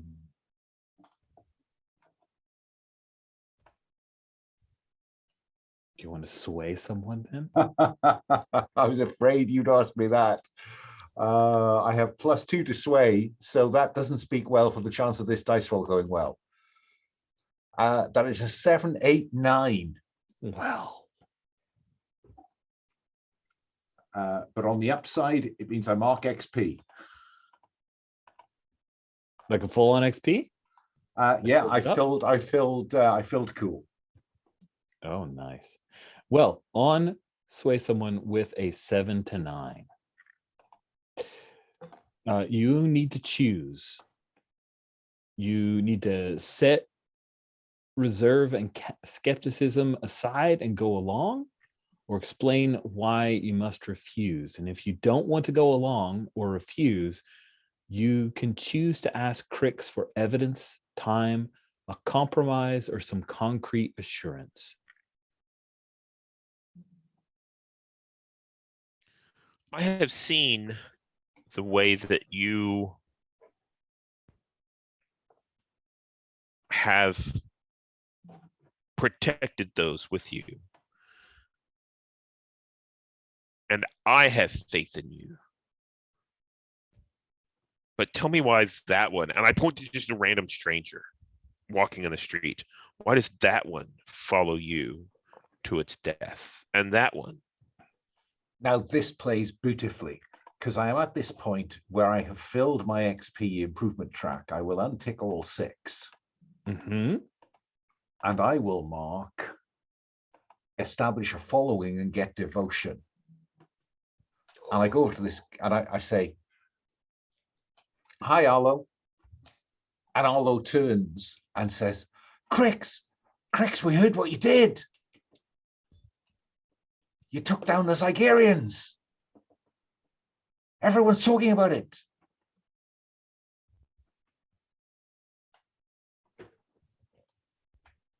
And that sounds like concrete proof. Nice. They will follow me. They sin will follow us. Dathomir is an unforgiving place. And we must be strong. Dathomirians must be strong to stay here and survive and thrive. We only survive because we know the land itself and are a part of the land, and the land doesn't accept us, but it tolerates us.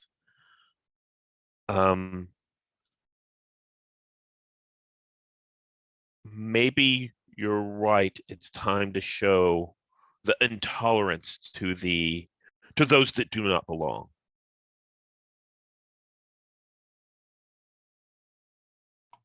Agreed.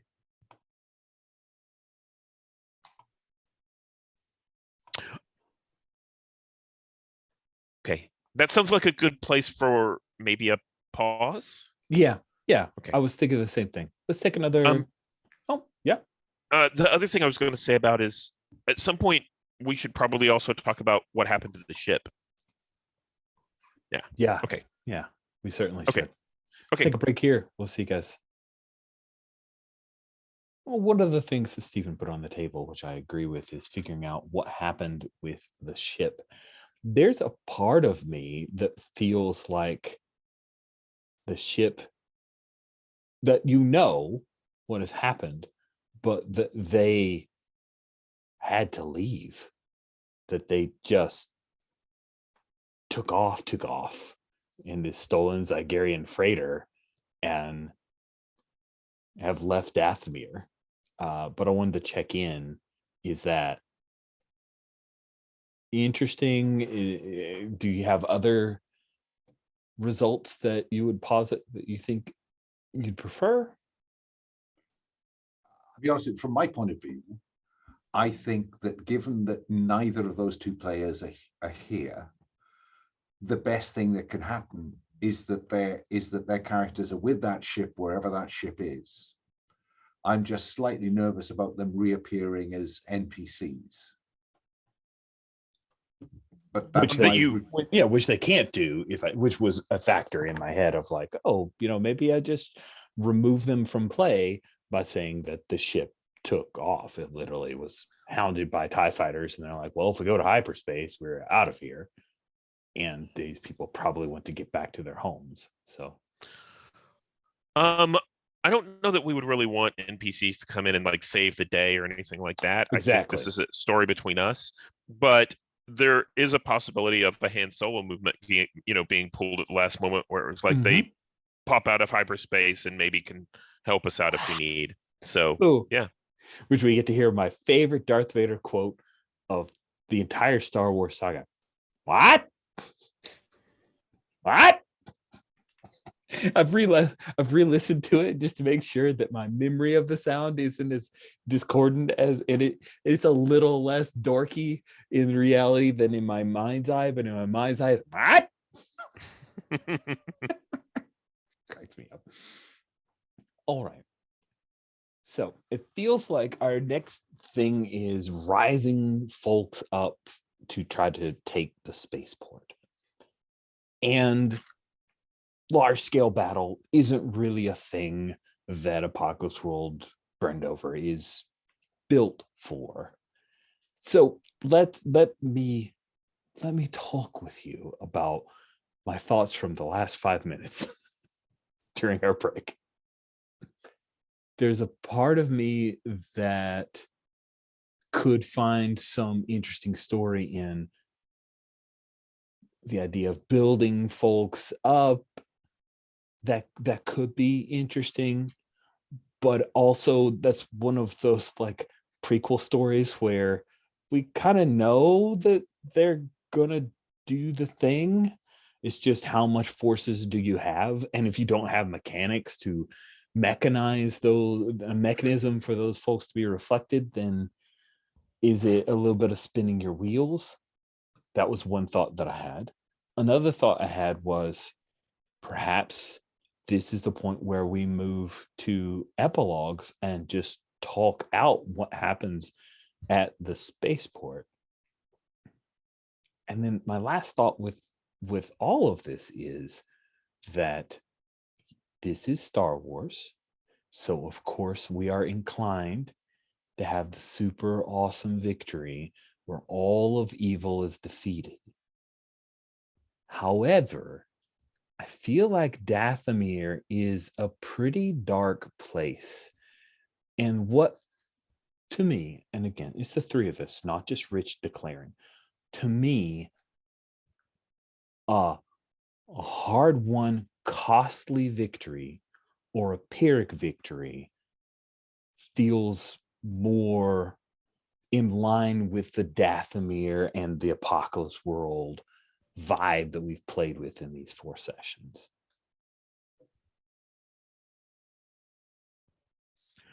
So my take on it would be, I agree. I looked through the moves a little bit. I don't see a whole lot that would be like, this is how you build an army, but I would like to see a role, and this might be a sway or possibly leadership or devotion, to see how well people fall in line.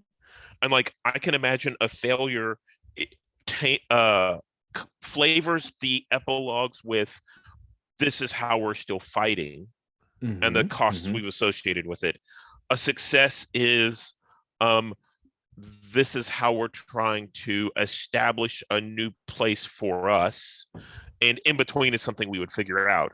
That's kind of what I had in my head whenever you were talking about that, Rich. Okay. I would agree. I think that there's something around, because I've just taken this this creator following. So now Yes, and of course I couldn't but go with a small gang on hover bikes as my followers. And I'm just thinking that, yeah, something that used the devotion move that I've just had to see whether we can actually generate a decent outcome. And I thought that if Steve was interested in Sin just unleashing the maelstrom one more time, and somehow those 2 dice rolls would give us some mechanical hooks on which to put the narrative, epilogues. I think that is a really cool approach. Sorry, my son came and like stuck his head in, and I said, just a minute. And then he decided to text me his question, so I wanted to respond to him. He was polite and didn't just blunder in. I appreciate that. I think that's cool. So we will use a set of mechanics that aren't custom moves, but are from things that you guys have earned, especially the one that just popped in. I think that's really fun and interesting. And we'll use that to flavor the narrative for the result. And I think that is really cool. So let's start off with devotion. At the beginning of the session, if your followers are secure and stable, roll plus cool. And I think that will, what are the devotions that they have? Right now, I went for, I lifted this off the Monarch playbook because they've got a range of different kind of followers. So I went for a handful of choppers: devotion, battle and transport, demands, discipline and maintenance. I mean, there is no question that the writers of The Mandalorian read that before they, invented a bunch of mods for the last series. So I'm going to roll 2d6 plus 2, which is a recipe for disaster, as we've discovered this afternoon. Yes, whenever you roll plus 2, it's the worst. That's a 7 plus 2 is 9. What? Hold That on is a 9. Second. No, hold on. Did you not take the notes from what we've been doing all this long? Okay, that's pretty good though. I'll take a 7 to 9. So I am inclined to ask Sin, is there anything, because I'm imagining some kind of town hall meeting in which, Milo is representing the Clatuinians, and there's somebody else from, that district, and there's somebody, Whisper is there, representing, and, lots of people, and Crix is trying to get them all on board. And it's okay, but, and I'm wondering whether Sin can in any way help. Do you want to help, Sin? And if so, all these outsider strangers. How do you think I could help? Well, the honest truth, Crix hates to admit this, but they need to see what you can do. You need to do some of this mumbo jumbo stuff. On a small scale, I do not want a rancor. All right. That or do you want to speak as our only empowered Dathomirian? The choice is yours, Crix. We're on the platform together. See. Yeah, I'm thinking maybe. I think I can do exactly what you said, but I think the power comes more from the planet and the natives than it does necessarily from the weird. It's not like I'm going to make an earthquake or anything like that, but I think this comes more from let's roll and see what happens. So I'm rolling plus HX with you to help, so that'll be plus 1, and that is a total of 4. Yeah.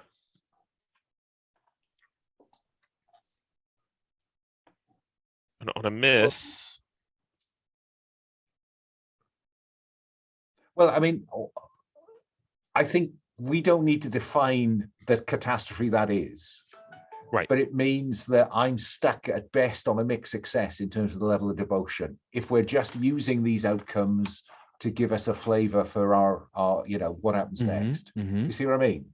Yeah.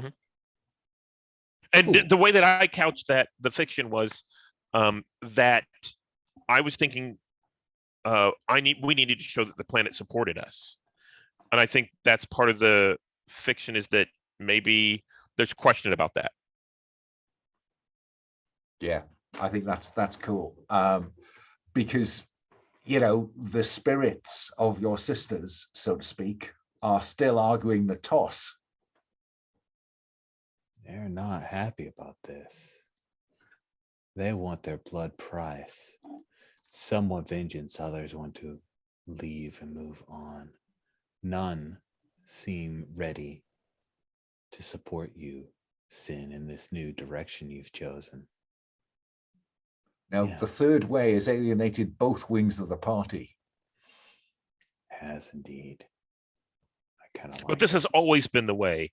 The living fight with the spirits for control. That's awesome. Good. So we know. So they make one demand, and you listed that out, but I don't see where it's written anywhere. Oh, it's way down the bottom on row 75. Crix's followers.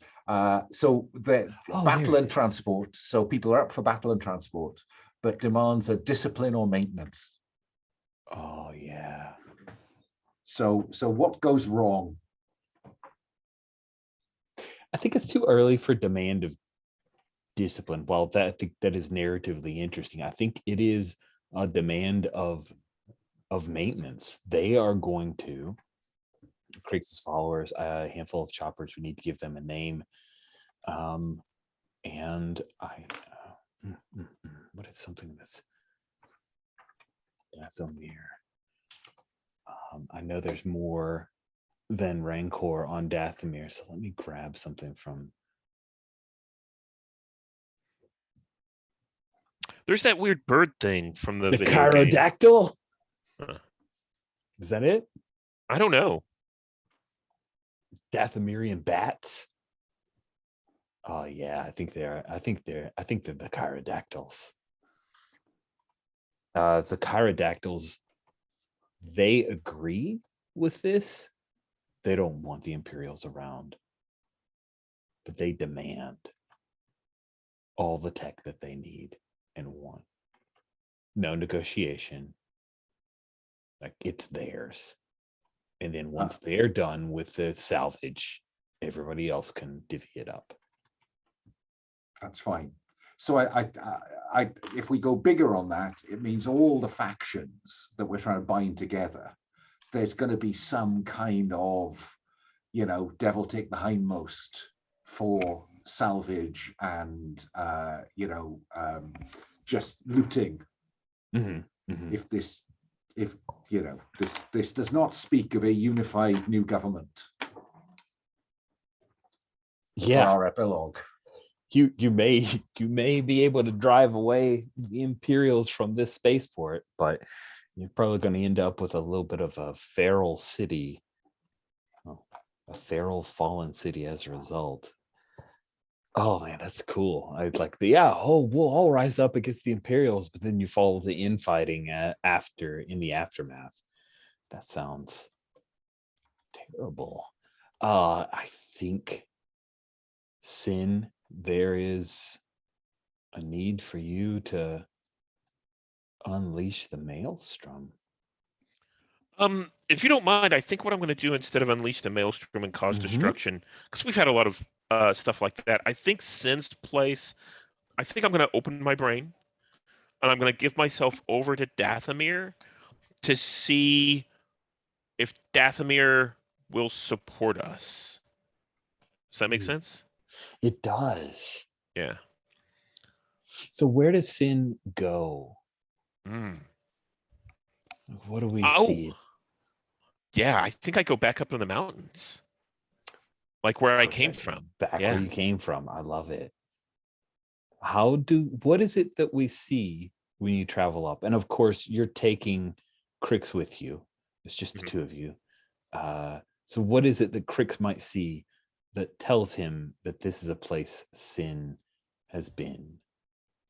So I think we see a little bit as we're walking up into the mountains. It's a kind of an arduous hike, and it's going to take a day or two to get there. And I think we have kind of a montage of there being a camp at some point with a small fire, and we're resting around it. And then we continue on the next day. But I think what we start to see is a flashback back to the greenhouse, and there's the little children, and Sin has handed over, has pulled out of like a pouch or a pocket and hands them like a little disc that might have a symbol on it. and is giving them little talismans of things that are Dathomirian. And it's sort of like, entrusting her charges to a certain extent, and to keep the children excited. But as we get on the second day, as we get closer and closer, Crick starts to see those symbols like etched into some of the rock. They're familiar from those little discs or talismans. And then Crick's among the found ones, which of them does Crix get the feeling responds to Dathomir, the magic, this ancient mountain home the most? I think Diala the Togruta.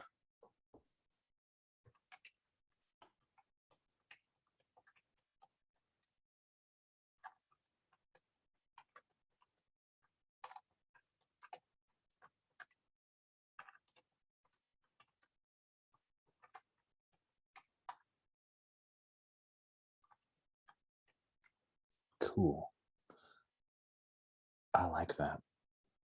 And I think, Stephen, if you're open to this, rather than simply an open your brain, perhaps this is where you use augury again to confront the Night Sisters. Yeah, I think that's great. My intent was not, I didn't want to keep doing over and over again this big showy thing, but augury on a little bit of a lower level where we do, an interaction with those spirits, makes a lot of sense. Yeah. So, and open your brain is a little bit ambiguous, and I think augury has some specific questions that will help out. That's exactly why I thought maybe we tilt this just a little bit to something that gives you a little bit more control. So I think what we see is, as we come up upon this area, there's kind of some rubble where there used to be maybe a building, and there's an overhang, and it's getting to be dark on this second day. And of course, this has to happen like on a creepy altar, right? Oh, yeah. And I think Sin crawls up on this altar and lays down and starts saying creepy words, and we see the mist kind of rise out of the cracks. And I'm going to roll to see what happens. Oh, man. I hope this goes well. Oh, look at that 10. That's what happens when you got a +3. So that's a 10. Agree. Nice. So on a hit, choose 1. And let's see. Reach into the maelstrom to something or someone connected to it, I think is what this is. Yeah. This is reaching in and confronting the spirits that are left here on Dathomir. And then the other things, there's 2 other choices. It maintains without me actively maintaining it. I don't think that makes sense. I think deep makes sense, and it's stable and contained, no bleeding. I think that makes sense. And I think this is I think I like the idea that basically this is sort of like what opens up is sort of like a whirlpool from this green fog, and the 2 of us, not really, not physically, but mentally get sucked in. And we see like, how much of this do you want me to narrate, and how much do you want to? No, go for it. You got a 10. Okay. Go for it. I'm really. And I think we basically see a council of these ghostly figures, seated around. And I think that there are those creepy like pods that they have that like, zombies drop out of and all that kind of stuff that are around but haven't opened up yet, but it's a threat. And I think Crix and I go into this saying, they say you have 2 choices. You have to die so that we can all pass on, or you have to be our vengeance upon all that are here. And you have brought one of the off-worlders in front of us. You blaspheme. And I think what we start to see on screen is the convincing of a third path that Crix and I have discussed of rebuild instead of vengeance and acceptance. I like that. But I think the argument about this path, and by the way, as we were talking, just so we have some imagery, I'm imagining the whirlpool kind of looks like this. We have the faces and the spirits rising up. They swirl around you, demanding that one of two paths. And as you can see, their eyes hollowed out, the green spirit energy from these night sisters, the Dathomirian witches. Where did you get that from? That's almost all from Clone Wars. Wow. Okay. Yeah, that's very good. Some crazy stuff. So when you started, I'm like, oh my gosh, these pictures are exactly what you're saying. So yeah, there were a couple of Clone War episodes that dealt with, and actually Star Wars Rebels. That's right, because it was Darth Maul and Ezra Bridger went back to Dathomir, and there was some crazy stuff there. I think it comes down to, do you convince them about the third path? And is this something you want to roll, or do you want to? Is this a narration? I want to roll. I think you're trying to sway them. I think that Crix can help. You brought him. He has paid the price to come here and see these horrors. But your word is what they will listen to. Let's see what that looks like. Roll plus cool. Your cool, if I remember, is a 1. That's right. So that's an 8 total. And I think this is a mixed success. Is that right? It is a mixed success at this point. And I will tell you that they are going to want you to... They will want some kind of compromise.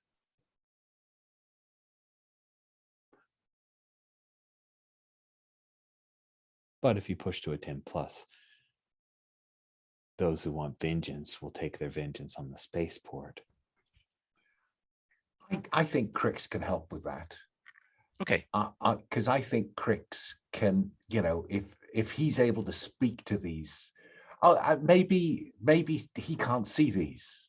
We cut, and Sin has seen all of this. We've had all the detail, and then Crix is standing there and saying, "So are they here? Are they here?" And I think we see the Togruta girl Diala like nodding softly. And Crix kind of looks about and says, So the same question for you. You want to just destroy a place that meant so much to so many of you and could mean much to many more. Grow a pair. Oh, please roll HX. 2d6 plus 1. It is. It's rolled back to a 1. That's a 6. It becomes a 7. Sweet. Bye. Oh, man. I think you're mixed up in this. And I think they demand Diala. Oh, no. Not her death. Oh, they demand Diala, that Sin create new Night Sisters. And if this is not just a planet of the Dathomirian natives, we have seen you speaking to these children, sharing the stories. If this third path exists, you will rebuild our coven. This will be the first, but you must bring more. And you, Crix, you'll be a new kind of knight, brother.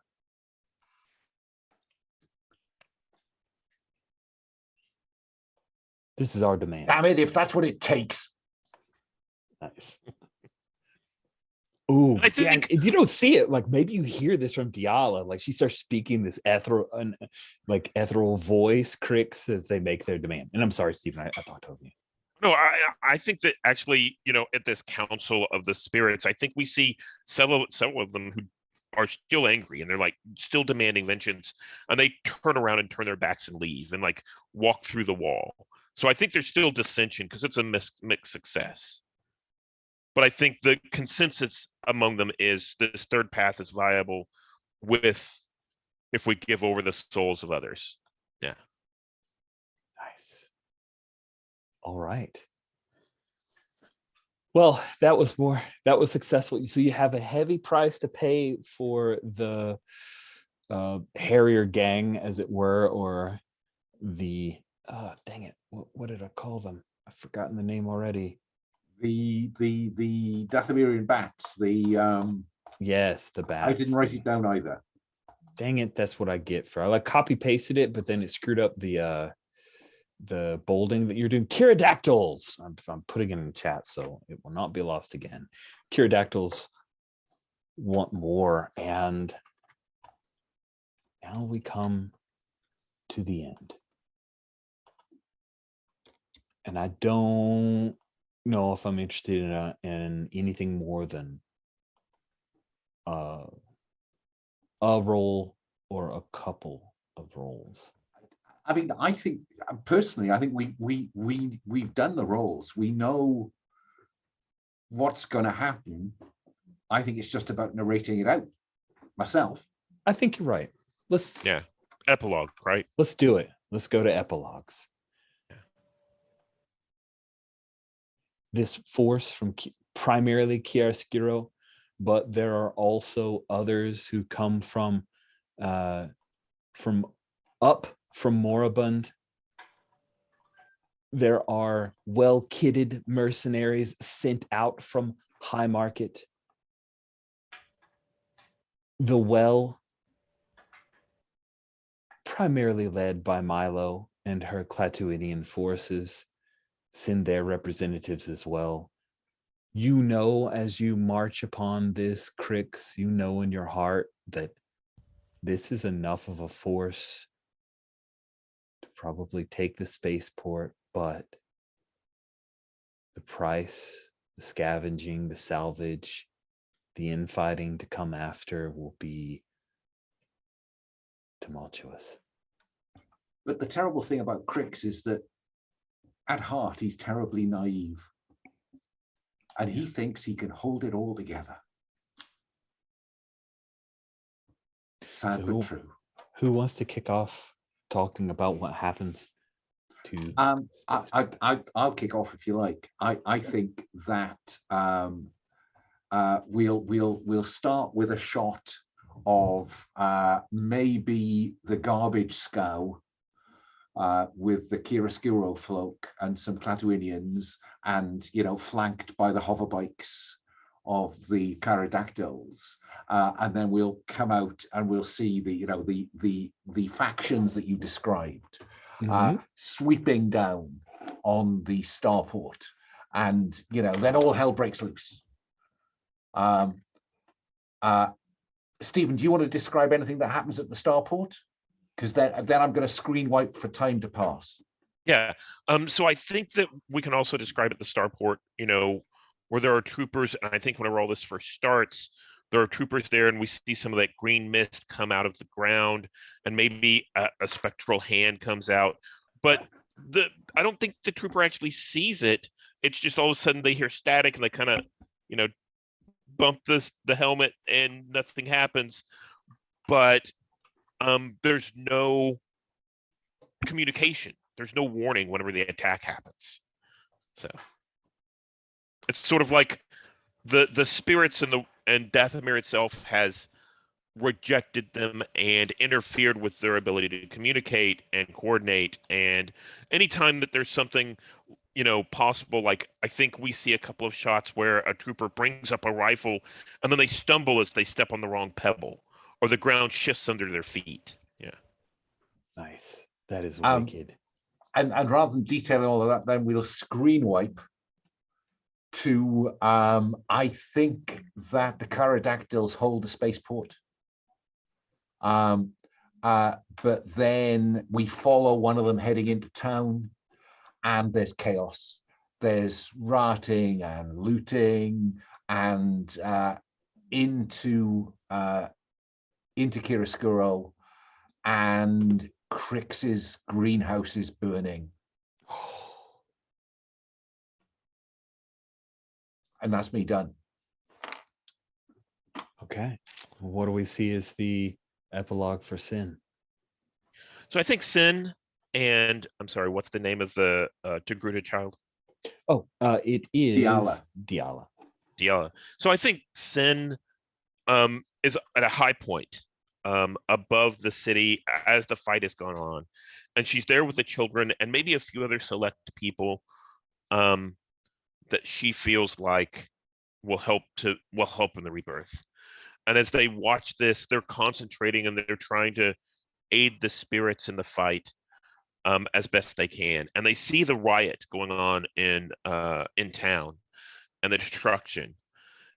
But the spaceport is overrun, and I think we actually see troops evacuating, and maybe a couple of ships explode or get taken down and crash as they're all trying to leave.